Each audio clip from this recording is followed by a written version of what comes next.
Okay,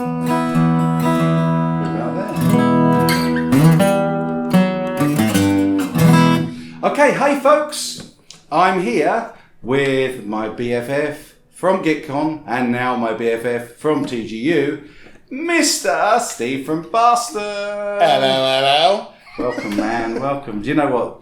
What? It's been a joy and a pleasure. Yes. And this sounds just like our GitCon video. Yes. And it has been just like coming home. We've had a real good week. Immediately I saw Steve. We were all over each other. Yes. Yeah. Yes. Top to we toe. locked eyes. We did. And then ran towards each other. And then sadly, we both tripped.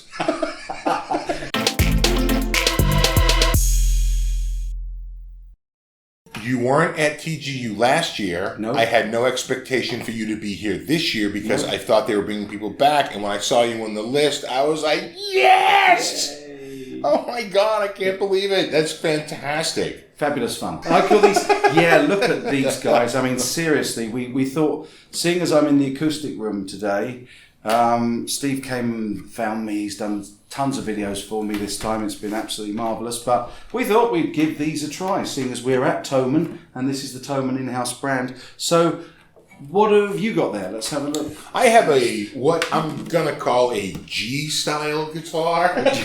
And I have what I'm going to fondly call a T. A T-style guitar, exactly. So, but they are exquisite. I have to say, not very far at all from the G and T that they... Mine G&T. is a whopping €219. And mine is an incredible €199.92. I win. You do.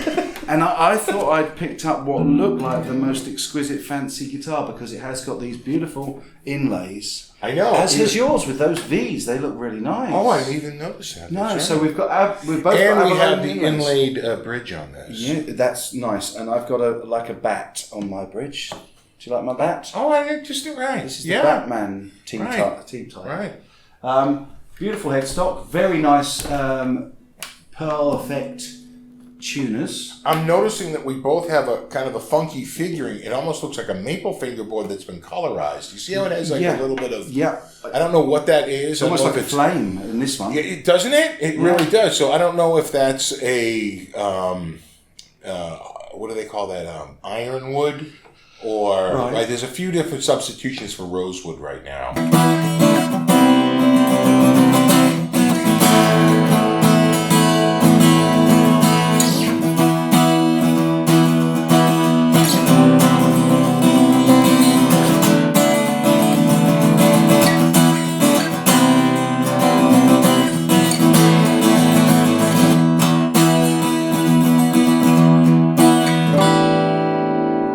This definitely looks like it's not a... Well, we know from CITES regulation that this won't be a rosewood fingerboard, but it's got that kind of colour and effect overall. And actually, I'm going to say, Steve, in the light, I don't know if the camera will pick it up, but I'm going to say that I actually prefer that flame to a rosewood. I know, it's got a nice figure to it. It really has got a figure to it, yeah. You know?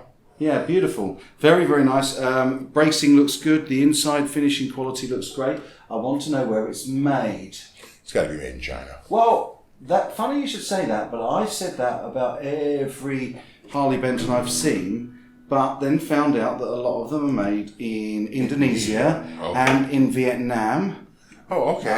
And some of them are even being built in Korea now. This one has a Fishman system in it, so it's got a... So does this? So it's got proper electronics. That's for sure. Yeah, absolutely. This is the custom line. Is it? Yeah, that's what it says. So is this. This is the CLJ 503 CEWN.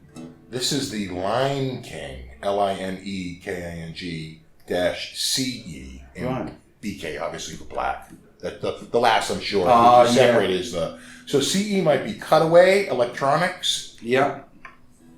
Yeah, I've got the same. CWN, what would WN be? N is natural. Natural, yeah. W, I don't know. I don't see much evidence at all of lamination on this, which is. Oh right. Well, I don't think you won't be able to see. I won't be able to it's see black. online because it's painted. But I can't actually see, which doesn't help. But you've got your glasses on. Can I you do. see any evidence of lamination? I don't. I mean, the only explanation is that they roll the laminate over the inside, which they can do. Possibly, right? You make yeah. it slightly larger, Yeah. and then you just curve it over so that you don't see that line. Yeah. But I don't see. I don't see layers. No. So, barring them taking that technique, which quite frankly is a little bit of work, And probably more expensive. it than could even be more expensive than just throwing a solid top on it, Yeah. right? So, and any luthier would tell you that the top is 70% of the sound. For sure. The back is 25% of the sound, and the sides are like 5%. A lot of people say the sides just separate the top from the back. Once was a man named C.G. He came to Germany. Then we have to come up with a change. And Steve from Boston came with him. He flew right out and flew right in. And drank some beer. We drank a lot of beer. I don't know if you've seen. Well, of course you have. They're downstairs in the tent. But the one with the beveled edge, the cutout. I love that. Yeah. Learned something from Phil McKnight. Do you know what that's for? It's for your arm. Yeah. Yeah. For what? Comfort? Yeah. Right. That's what I thought. Now this, we can verify this, but I'll look for it in the comments as well. But from Phil McKnight, he says that he was told, and I've tested it, if you listen to a guitar like per se, okay, it is uncomfortable. Most people lean over and they actually damp the top with their arm a little bit. Those people are idiots. So, listen, can you hear that? Look. Right. And he said that by putting that curve on there, people draw their arm back a bit, Right. they lean it across that curve, instead of getting it... Yeah, see, I never bring it out like this because it puts me in an unnatural position. Me either. And in I fact, always rest it like right on the corner, and then it's a comfort thing. for sure.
was pretty. Nice guitars, aren't they? Nice guitars, and it goes to show you that you don't have to spend a lot of money on a guitar and get a pretty damn good sounding guitar. I think these sound pretty good. That's for sure. And it also goes to show you don't need to know any scales to get the wrong No, notes. no. In fact, I don't even like to know scales. I like to just work around the fingerboard until I happen upon the right note. Did you notice? Actually, I have to say that just feeling that the neck is a nice thick neck, but just up here there is a tiny little raised issue with the binding, a tiny little bump in the lacquer. I guess it's where they put that binding underneath. I mean, for $1.99, can we complain? Can we complain about the slightly raised Dear binding? Mr. Harley Benton. Dear Mr. Benton, we need you to put 16 more hours in on that production of that guitar. I tell you, could you imagine 10 years ago, or even 5 years ago, getting this sort of guitar for this sort of price? No. No, absolutely not. It's amazing, isn't it? It really is. As someone who worked in a music store for 10 years, between 85 and 95, the advances in the quality of manufacturing are astounding. Yeah. I'm astounded. I know it is. I wish I had some wood to show off, but mine's a painted guitar. Oh. Now you have some wood to show off. Oh, Have a closer look at that. It is It beautiful. really This is heavier. amazing. This is significantly heavier, Steve. I know, right? Wow. Really I significantly. gotta say, I it probably can't be rosewood wood, but boy, does that look like rosewood. Yeah. They've obviously I don't know found how they do it. a wood with a similar grain and then stained it down, maybe. I think you're right, because look, I think that's some staining bleed. Yeah. I think you're right. I think it's a lighter wood, and they stain it to look like rosewood, because it really does look like rosewood.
Thanks, Steve, again for coming in and noodling on the acoustic with me. Steve from Boston, everybody. Anytime, Been a buddy. pleasure. Last time I ended on this, I'll end on it this time. Love you, fella. I love you. Take good care.